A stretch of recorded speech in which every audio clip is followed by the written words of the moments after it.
The Sweetest Fig by Chris Van Allsburg.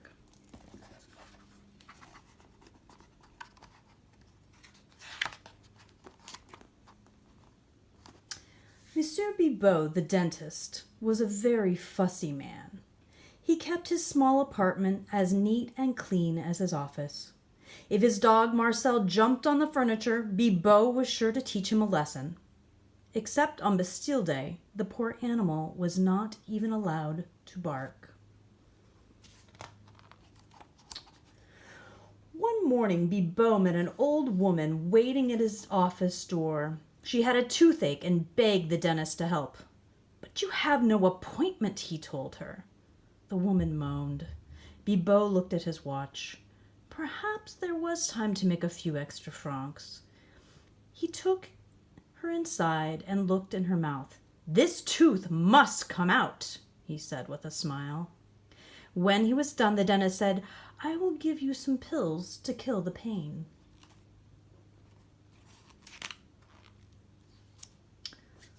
The old woman was very grateful.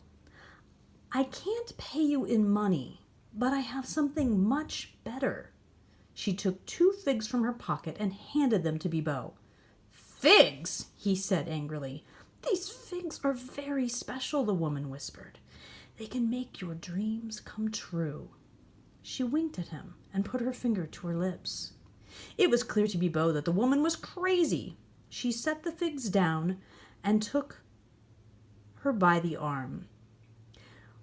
When she reminded him about the pills, he said, "I'm sorry, only for paying customers," and shoved her out the door. That evening, Bibot took his little dog to the park. Poor Marcel loved to sniff the tree trunks and bushes, but whenever he stopped, Bibot would pull sharply on the leash. Just before going to bed, the dentist had a small snack. He sat at his dining room table and ate one of the figs the old woman had given him. It was delicious, possibly the finest, sweetest fig he'd ever had.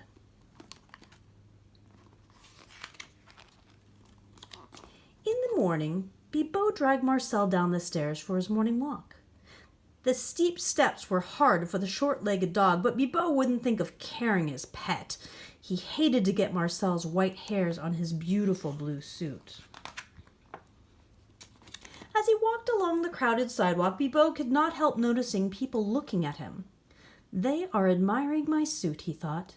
But when Bibot saw his reflection in the window of a cafe, he stopped in horror. He was dressed only in his underwear.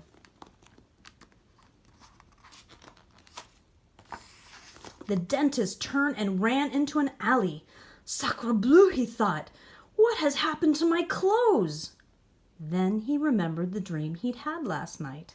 In his dream, he'd stood in front of that very cafe dressed in his underwear. Something else had happened in his dream, and Bibot struggled to recall it. Marcel, looking out from the shadows of the alley, began to bark. The dentist looked up and saw the rest of his dream come true. No one noticed Bibot as he ran home in his underwear. All the eyes of Paris were fixed on the Eiffel Tower, which slowly drooped over as if it were made of soft rubber. Bibot understood now that the old woman with the figs had told him the truth.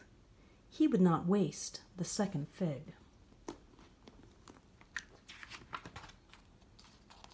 Over the next few weeks, as reconstruction of the Eiffel Tower began, the dentist read dozens of books on hypnotism.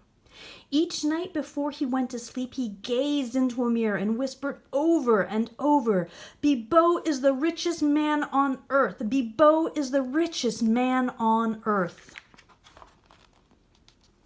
Soon in his dreams, that's exactly what he was.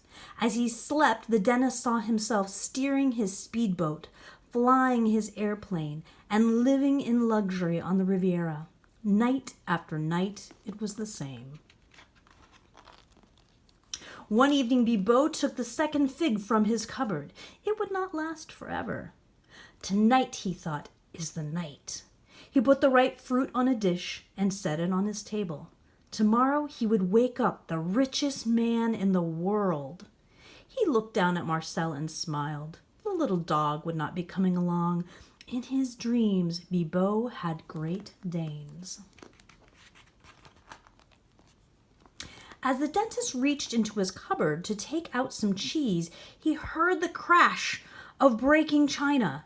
He turned to see Marcel standing on a chair with his front paws on the table, chewing the last of the fig. Bibot was furious. He chased the dog around the apartment. When Marcel ran beneath the bed, Bibot yelled at him, "Tomorrow I'll teach you a lesson you'll never forget." Then the dentist, angry and heartbroken, went to sleep.